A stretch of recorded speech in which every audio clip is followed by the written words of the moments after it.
Hello, everyone. I'm super excited for today. We have another episode upon us. So, I have with me Rachel McGonigle. She is known as the Grief Gal. She is a grief recovery coach, an author, a speaker who also helps people heal and live fully after a loss. Her own journey began after the heartbreaking deaths of her twin daughters, an experience that shaped her whole holistic approach to grief. And through her coaching, her writing, and programs, Rachel provides practical tools and compassionate guidance that empower grievers to reclaim their lives with purpose and hope.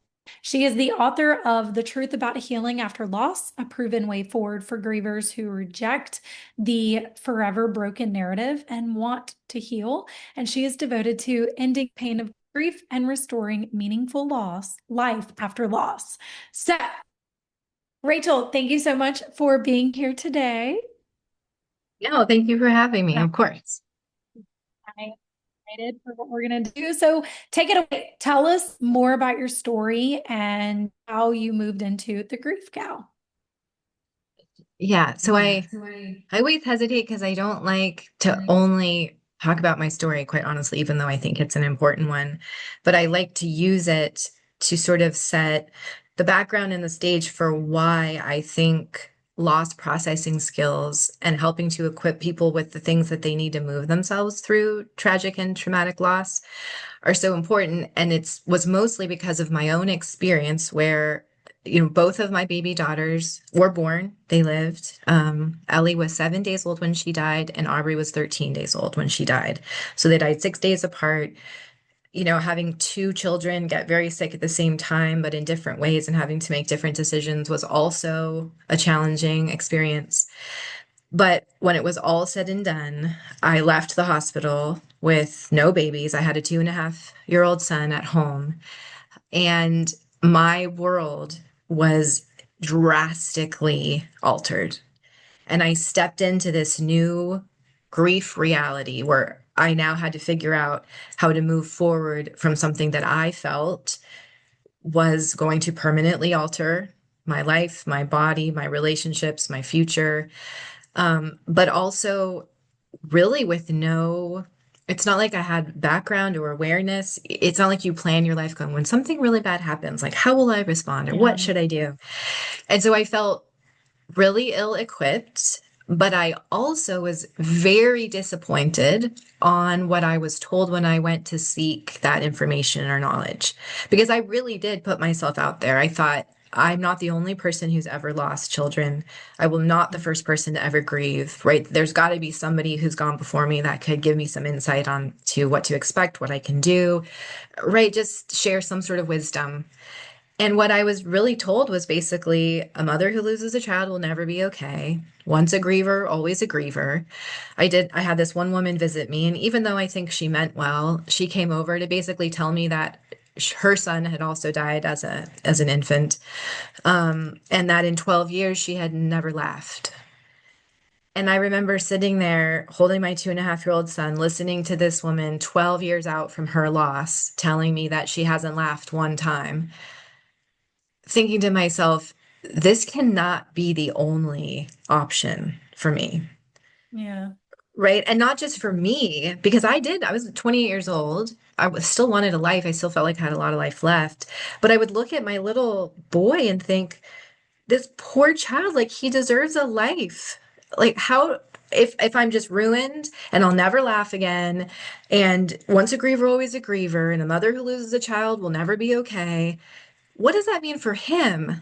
And like, Hmm. he's just an innocent little boy in all of this too, right? Like, it wasn't his sister's fault that they died. It wasn't his fault that any of this happened, right? And I just remember thinking, this is not okay with me. Like, there has to be another option than this, another way, Yeah. Yeah. something other than this. And really quickly, I realized that if I was going to find it, I was going to have to figure it out myself. Because no matter who I asked, and I wrote about this in my book a lot, no matter what resource I pulled, I just got a lot of the same platitudes and cliches or sort of clinical analysis or just things that felt so far removed from the actual experience of grieving and healing and living life again. And so that was my commitment. I didn't know how I was going to do it. And I wasn't even sure it was possible, quite honestly. That was how intense the grief was at the beginning. I had many conversations with myself thinking, this might be the first thing that's seriously too much for you. It's too big for you. Like, you're not going to be able to do this. I would ask myself a lot, like, how do you ever come back from this? How can you ever really be okay? Like, how can life ever be okay again? But even in those moments, I just chose to believe that even though I didn't have a for sure answer, it was still a question. It wasn't a fact, right? We have to be very careful that we don't let our feelings become facts because Mhm. feelings can be big and they can be intense and they can have a lot of power to convince you that they are true. But I look back at that version of myself and I'm so grateful that I left at least like 1% possibility that my feelings were not true. They weren't facts. They were real and they were valid, but they were not facts because that is how I kept putting one foot in front of the other to move myself into something other than permanent pain. And that's what I tell my clients all the time is that, when my clients come to me, luckily they are usually in a position where they are also fed up, worn out, scared. This whole idea of once a griever, always a griever does not sit well with them either. So by the time they get to me, they've usually already tried other things. They're frustrated with what they've been told. The lack of tools is bothering them. And so they share that belief that there has to be an alternative to grieving for the rest of your life. And that's a great place to be able to step into because I didn't have anyone to step into that with me all those years Yeah. ago. Yeah. But you have to start there because if you believe that you once a griever, always a griever, right? You're ruined forever. Well, then that's what will be true. So if you believe healing is possible, that it is. If you believe healing is not possible, then it isn't. We have to Yeah. start, right, giving ourselves at least enough space to say, I want to believe, even if I didn't have the roadmap yet, I still had to make room for it to even be possible, or else Yeah. that filter messes up anything you learn, all the data you collect, all of the hard lessons. Because I didn't do everything right. It wasn't like I just stepped in and went, oh, I'm magically finding my way.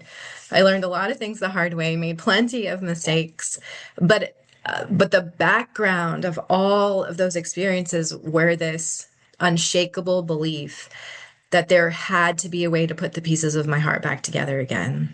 Because if there wasn't, that I was basically admitting that external circumstances were stronger than my own internal world and that I couldn't parent my child the way that he deserved to be parented.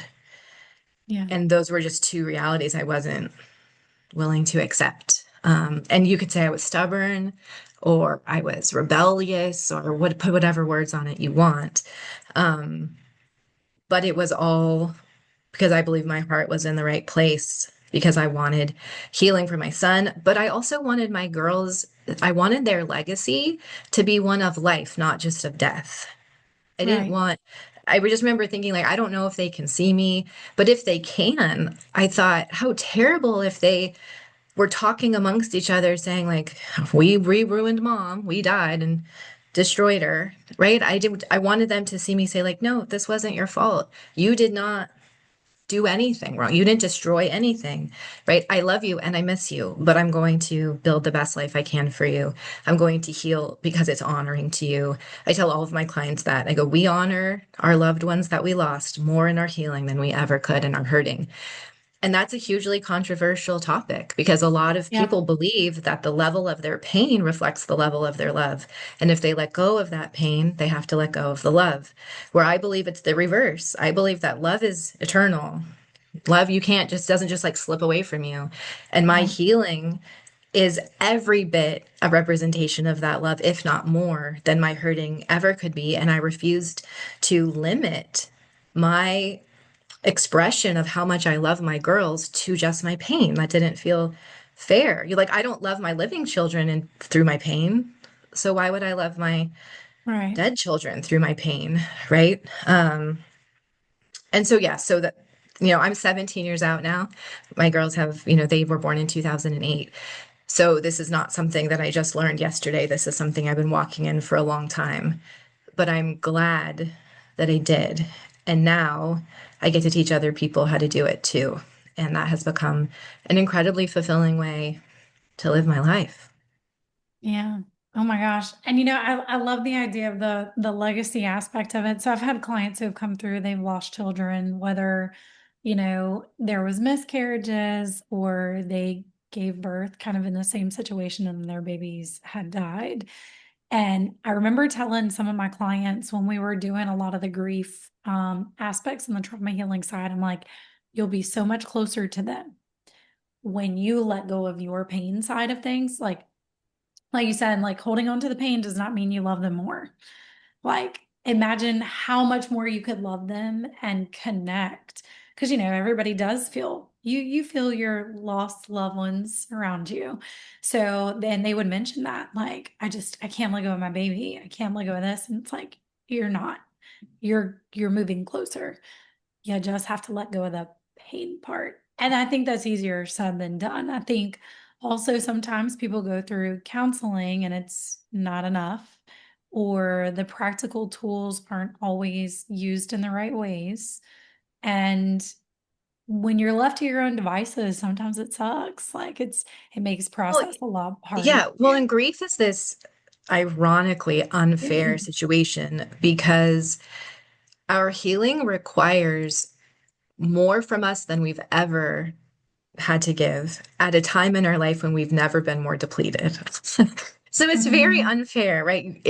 You're asking a lot of yourself when you are the most run down sort of version of yourself, which is also why with my clients in my program, my plan, and even how I did it with myself, is I started first with my physical well-being. Am I eating? Am I resting? My daily tea check-ins, my herbal medicine, my supplements. Right, like just checking in physically, like, am I hydrated? Am I, no coffee, not too much caffeine, no alcohol, things that really just work against you when you're trying to move yourself both physically and emotionally into a healing direction.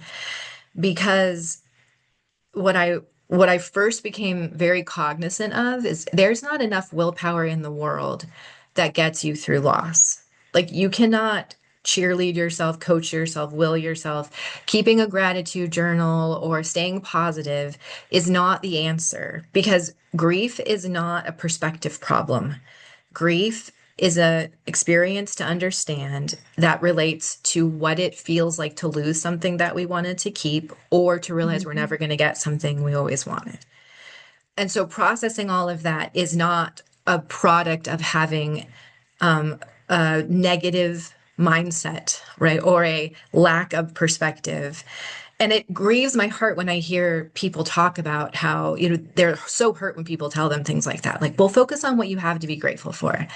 As if grief is because you're ungrateful. Like gratitude and grief can live right next to each other. And as a matter of Yeah. fact, they often do. Like I remember feeling deep gratitude and also deep grief at the same time, right? I was thankful for the people I had around me. I was thankful that my girls had access to really some of the best medical care in the world, right? Like they didn't lack for anything. I was thankful that I was able to bury them close to where I grew up in California so I could visit them and see them. And, like I was grateful for lots of things, but that didn't mean that my grief was somehow the antithesis of my gratitude. That was a different experience. Right. And so if I can't willpower myself into this, right, if this is not something I can just sort of like coach myself through, then I needed to go back to the basics of, well, first, I just need to make sure that physically I can handle this, right? Physically, I'm not going to crumble. Because if you are not sleeping enough, if you're not eating enough, if you're not getting the right foods, if you don't have boundaries, if you're drinking too much alcohol or drinking too much coffee or these things, they undermine, right, what your body can do. And you can have the best emotional intentions in the world, but your physical body will undermine that desire for emotional healing simply because our bodies are trying to keep us alive. Like our bodies are really good at surviving, but they're not good at thriving. Like we have to be able to take ourselves further and deeper into our healing work if we actually want to get to a thriving place. And one of my other life coach friends that I love, she works in grief too. She always says, survival is fine until it's not. And I think every griever hits that place as well, where it's like, I'm just getting out of bed. I'm just going through the motions. I'm just surviving.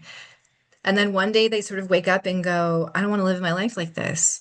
Surviving is not living, right? And they make that pivot. And that's usually when they call me, when they're ready to do more than just survive.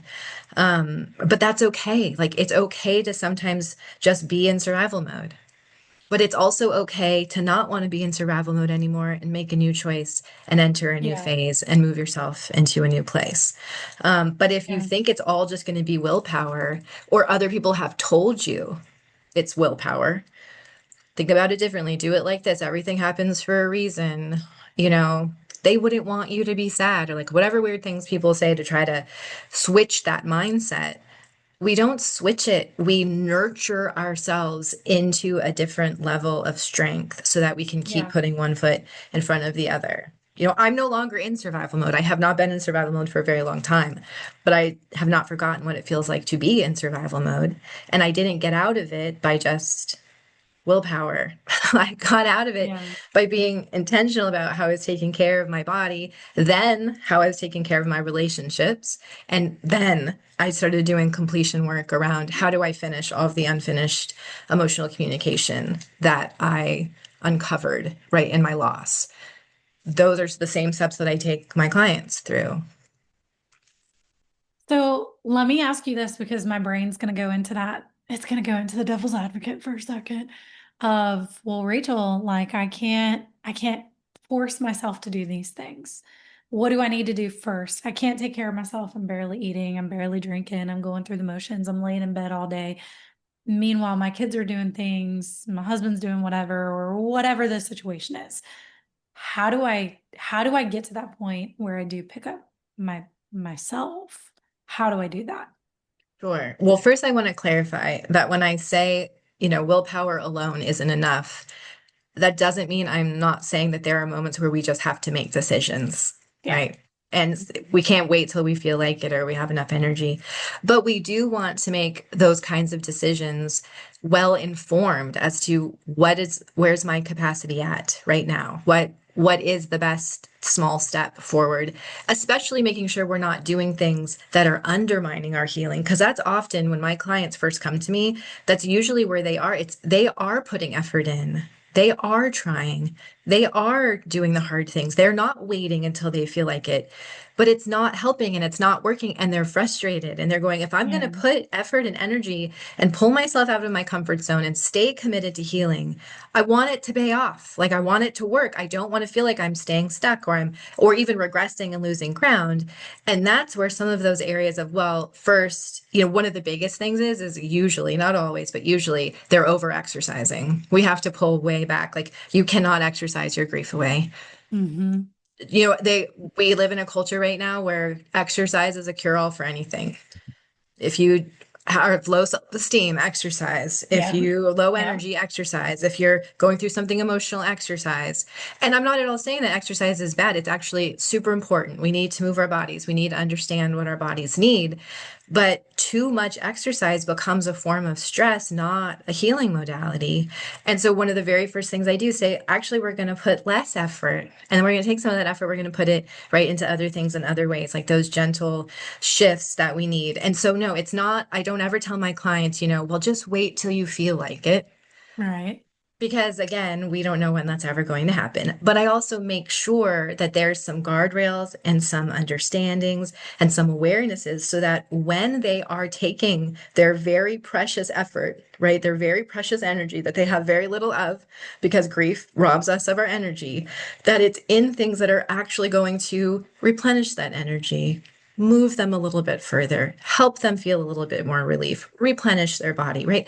And then it's an accumulative effect that over time we just keep sort of building and building and building until, you're like me, 17 years out, going, well, now this is all autopilot. I live a very ordinary life that's very fulfilling, that has a normal level of energy expenditure and a normal recuperation level of that energy expenditure. Right? Like I don't get up every day going, okay, here's all the things you have to do in order to survive your grief.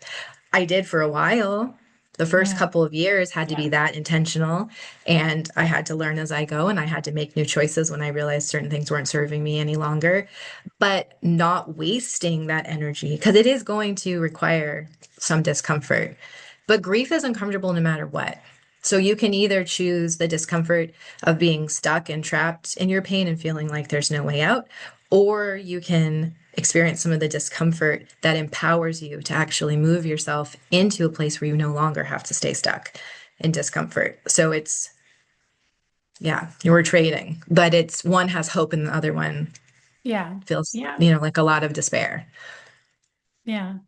Oh, that's good. And I like that you bring that up in exercising because there are people who try to out exercise everything and you can't.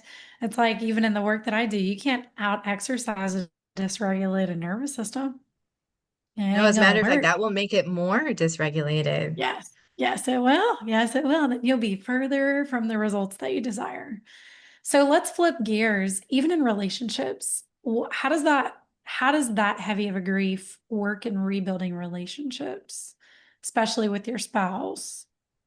Yeah. Well, so one of the myths I'll say is that one of the things I was told immediately is, people who lose children have a way higher chance of divorce.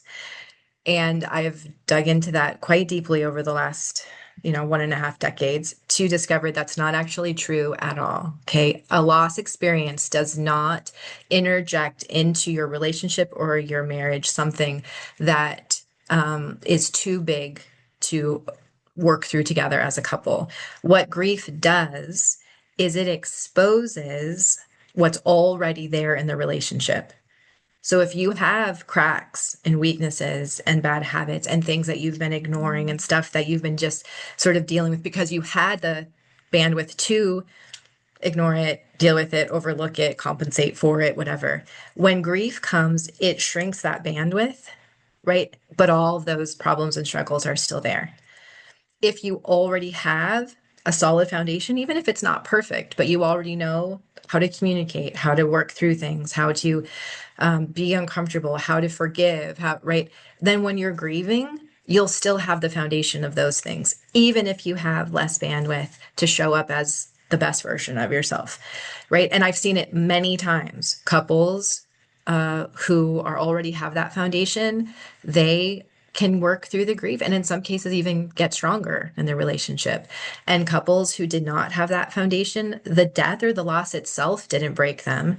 It just exposed that they have serious deficiencies. And some of them stepped in to say, well, I'm going to work on these deficiencies and we're going to overcome this. And other people, it was either too much or they chose not to. And it was right. But the loss itself was not the reason why their marriage broke up. It was just Right. this enormous spotlight on certain things that they either had to decide they're going to engage in or not. Um, Yeah. right. And that's really important. And not just in a marriage, like in any relationship, because one of the first things I teach my clients is it's very important to figure out as quickly as possible who are the people in your life that you can ask for what you need and who are not. And then we just reevaluate our relation. We redefine our relationship, which doesn't even necessarily mean like ending it or cutting it off. It just means we stop expecting what we're not going to be able to get out of that relationship and put Right. that energy into the relationships where we are going to be able to get the things that we need. And then Mhm. we just move forward with those things because the biggest hurt, and it's across the board. I've never worked with a griever one time who doesn't say this. I really thought this person or these people, whatever, would show up well for me, and they just haven't. And it's been very hurtful. Mm. And I say, I know. Often the people we think are going to show up well for us don't. But we also often don't realize that the people who are willing to show up well are not the ones we expect. And rather than being resentful and angry and hurt, and we just take that energy and just point it towards the people who do want to show up well for us and just accept it, ask for the help we need, let it sink in, right? Stay connected, put our energy there, and let the disappointment of these other relationships go. And sometimes we circle back to work through forgiveness or communication. Other times we just change our expectations within our own heart and it resolves on its own, right? It depends on kind of what the goal is. But if we stay fixated on how the world, the culture, people in our family, our husband, whatever, didn't show up for us the way we wanted them to, it's like a slow inner decay that does not lead to healing.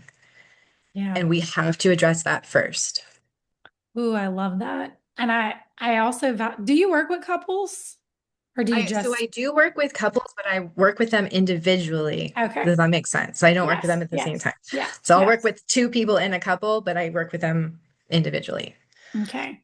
And you don't ever work with them together in any space in that So nature? once we finish the initial program and they both have the foundation set and they have able to walk through it themselves and not feel impeded by the other Other person's relationship, emotions. yeah, Yeah, yeah. then I will often bring them together to do work some things out together, but they have to Uh, go through the initial program first. okay. I love that. And I love that for so many different things. Number one, it gives both people their own space to be seen and heard through their own perspective without the other person coming into how come this doesn't mean this much to you in this way, whatever. So I love that.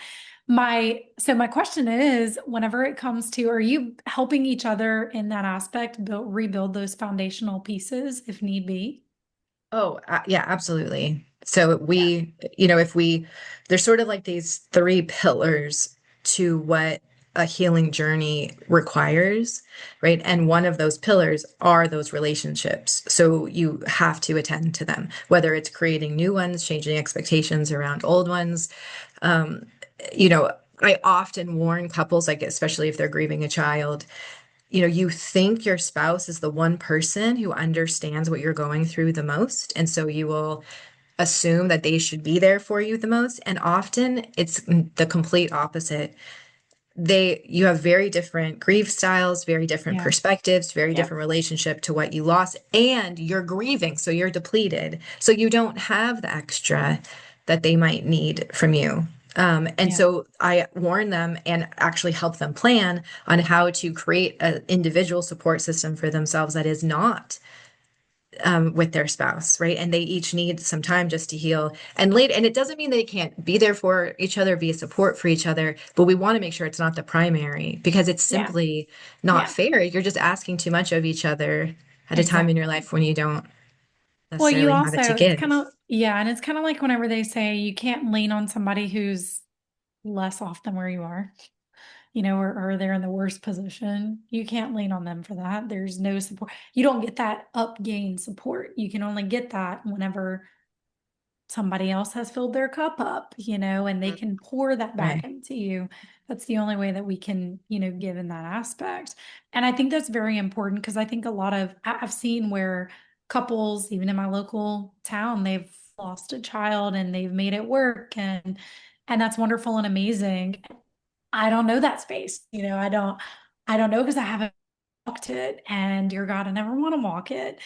But I look at it from so many angles. I've seen it through other angles where they separate and go off, they do their own things, and either one parent's heavily doing all the things and the other one's not involved, or everybody grieves in their own way. I get that. Some people are out of their mind. Um, and I love that you're bringing them back into this moment of a true healing, not the traditional talk therapy type healing. It sounds like you're bringing in these integrative tools that help them truly heal on a soul level that spiritually blossoms inside and out. Well, I haven't seen talk therapy ever really heal anyone. So I'm still waiting for that day.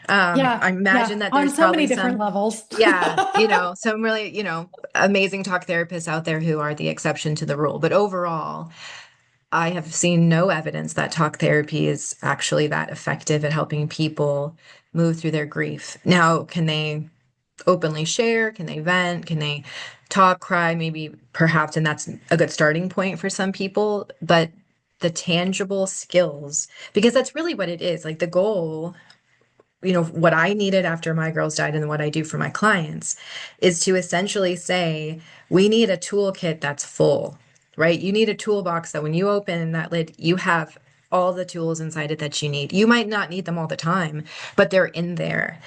And what I do with my clients is essentially walk them through an assessment where we're able to identify what tools are you missing so that we can equip you with those tools. So now moving forward in life, you have them in your toolkit. Because grief is not an experience we all automatically know how to handle. Like it's not like a terrible thing happens and we get this instant brain download that says, oh, here's what to do. Like all life skills, grief skills have to be learned. And Mhm. depending on our background, our personality, our upbringing, our so many factors, some of us come into our loss experience more or less equipped. And if we're not actually told, though, that you don't have a problem, there's nothing wrong with you. First of all, grief is hard for everyone.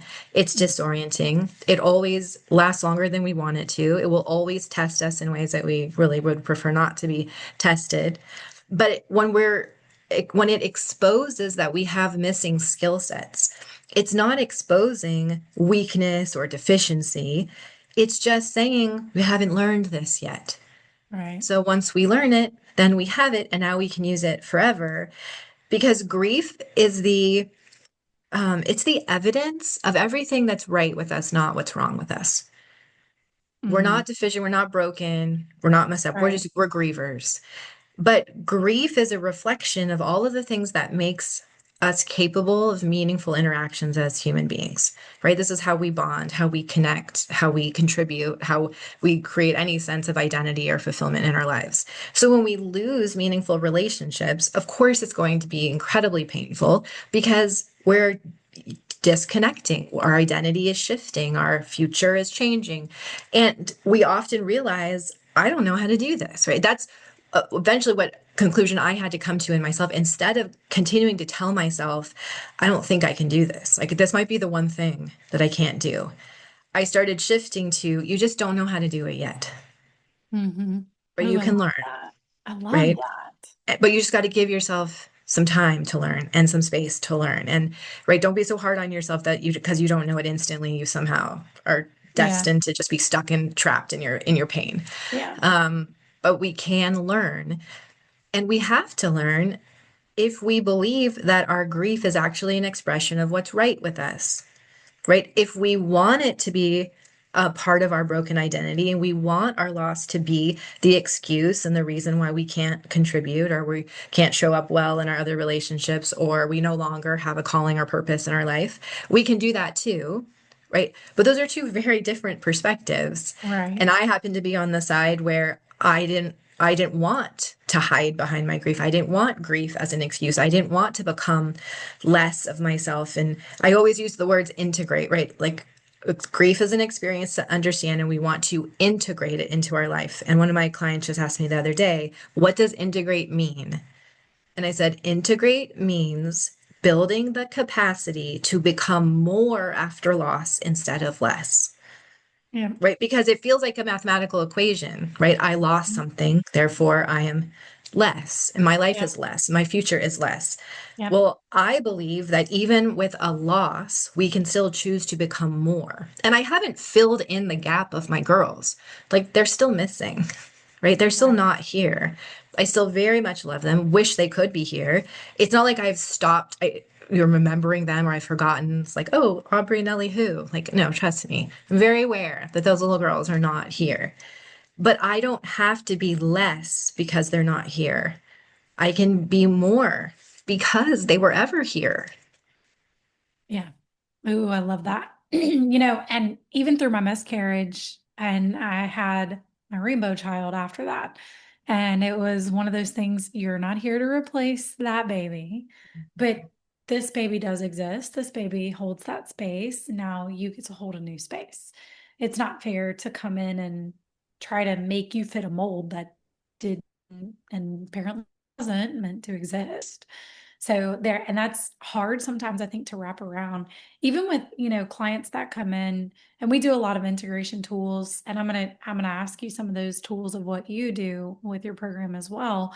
But also even looking at it from that standpoint of healing isn't linear. We all heal differently. And whatever tools that we currently do have that we have applied within us doesn't make the other person less than to not have them. How do we amplify it? And you can always teach an old dog new tricks. Absolutely. You know, like Always. we don't, Thank goodness, or there would be no hope. right. It's like my daughter, I don't know, she expects to be perfect at everything, my middle child. And I've told her so many times, did you come into this world learning how to do everything? And she's like, no. And that just makes her so mad when I ask that question. I'm like, because you have to learn new things. You're either here to learn new things or you're here to just tell everybody that I'm better than you. And then you're going to sadly lose. What do you want to choose? And she's like, I want to choose to learn. I said, because the only way that you can get better is by doing that. So do you want to Well, get and the better? yes, and the character that's developed when we choose to learn, right? Yeah. There's no character development if everything is just automatic, right? And our success is guaranteed and the skill set is already in Yeah. there. And That we sounds develop, boring. yes, and also and it erases fulfillment. Like there's Yeah. no fulfillment if Yes. we don't actually have to put some skin in the game. Right. And again, and I don't want, just for clarity's sake, I don't want this to be misconstrued as me saying that inside all of the terrible things that happen to us in life are this hidden good and we're just waiting for it to be revealed. I don't believe that at all. I think we have to be very diligent to call bad things bad, right? Like I have clients whose children have been killed by drunk drivers. I have clients whose children died of overdoses, whose spouses died of very long battles with cancer, who, right, like things that are hard and not good, right? And we need to be brave enough and diligent enough to point to bad things and say those are bad, right? Little innocent infants who didn't even ask to be born should not get sick, suffer, and die. There's no hidden good in that. But what we can do is we can create meaning by how we choose to respond to the things that we could argue are actually meaningless, right? When we actually face bad things and choose to do good, right? When Yeah. we stand in tragedy that doesn't make any sense and we still respond with love or kindness or contribution or patience or peace and love and all these things, we create meaning where no meaning would have otherwise existed. Yeah. Right. And that's how we take our power back. Because if we believe, well, the situation creates meaning or there, it will reveal something, what we're really saying is, I'm not in charge of my internal world. I have to wait for fate or destiny or something to align, or I have to wait for the meaning to appear instead of saying, no, that's up to me. I get to create. I don't have to wait on anything, right? Or anyone. And Yeah. if we're not willing to take that power back over our internal world, life gets very hopeless because then when bad things happen, we're at their mercy. Yeah. And that's a Yeah. terrible, terrible way to feel because grief already exposes how powerless we are. It Yeah. already And shows us that there's certain yeah. things we're never in our control, right? So we're already having an existential crisis. So when grief myths or a confused society pile on top of that, this belief that, well, and now you'll never be okay. Once a griever, always a griever. And it's really good in disguise. Just wait for it to reveal itself, right? Everything happens for a reason. Like all it's saying is you have no power. You have no power. And what I teach my clients is, well, what we need to get clear on is where we have no power so that we can be even more clear on where we do. Yeah. So, yes, Ooh, some things we don't have power over, but some things we remain in charge of. right. And we are in charge of our inner world, even when we can't be in control of our outer world. Yeah. Ooh, that's good. And there is always going to be something that you are in power over. And that empowerment, this is why I'm like all about woman empowerment, in so many different levels. But that empowerment piece is that's your crown. That's your throne. That's what gives you that life, that passion, and that purpose aspect as well. So let's talk about the tools. What are some of the integration tools that you use with your clients? Well, I use a couple of different things, but probably one of the most, well, I don't want to say most important because they're all important, but one of the preliminary things I do that seems like it's not a big deal, but it's a huge deal is I teach my clients this 5-step emotional processing like path where they go from whatever their experience is, to the feelings that are attached to that experience, to the story they're telling themselves, to the need, want, or preference they actually are looking for, and then to that measurable, actionable step that meets that need. And the goal of that process is to help them not stay stuck in our feelings, especially right now. Society is teaching everyone to feel your feelings, name your feelings, express your feelings, right? Embody your feelings, all these things, which all those things are good. Those are good things. But that's supposed to be the first step of a bunch of other steps to help turn your feelings into data that connects you with either your met or unmet needs. Because then we can get very clear and specific on what our action steps are to either get our needs met or continue meeting our needs. And where I see people get so stuck is they become very in their feelings, but they don't know how to move themselves into their needs, getting their needs met. And that communication tool is good for your internal dialogue, as well as actually being able to go to the people in your life and ask for what you need and start a negotiation. Because if we just stay in our feelings, we don't ever actually move. And that is where people start to say, well, maybe grief really is forever. Maybe once a griever, always a griever, because they don't know how to use their feelings for data, right? Their feelings in and of themselves are their own unique experience. And feelings are important, feelings are valid, right? Like feelings are something we definitely need to spend time on. But it's so that we can use our feelings to help us understand our needs. And if we can't get to that needs aspect, we get stuck. So then we start functioning from a place of, am I getting my needs met? Am I taking an active role in getting my needs met? Am I asking for the right things that meet my needs, right? All these things. And so once we're now in a needs sort of focus place instead of a feelings focused place, then we can start integrating more steps like, I don't believe in closure. I do something with my clients called completion. And completing the unfinished emotional communication around our loss is our sort of our big culminating activity that we do together. And it basically is in the style of like a 14 prompt culmination letter. But helping them understand what they need then activates their ability to complete unfinished emotional communication. Because that's what keeps us stuck is when we just don't feel like we can finish what has been, right, ripped out from under us. And we Yeah. don't need closure because the last thing we want to do is compartmentalize. You cannot take something as impactful as a loss and separate it out from you and put it in a box and put a ribbon on and be like, this is now separate from me. I've gotten closure.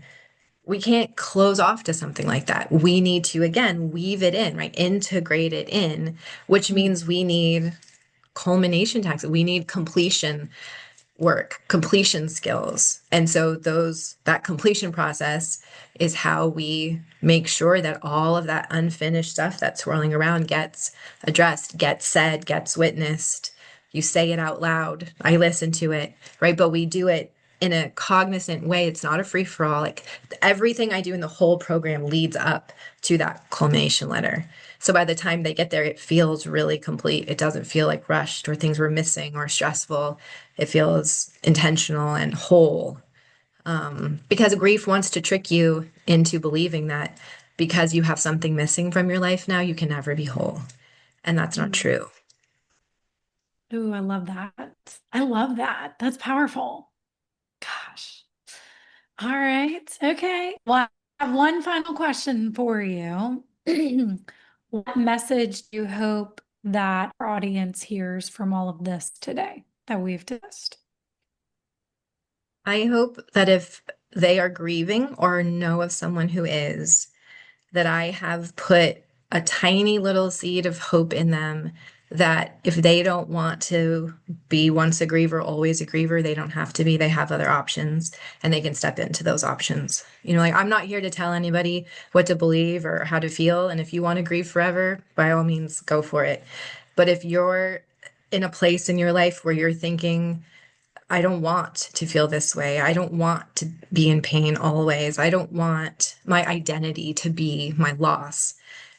Then there's choices for you. There are options for you, and good for you for even asking the question, wanting something different for yourself. Because I did not have anybody who validated that for me back then.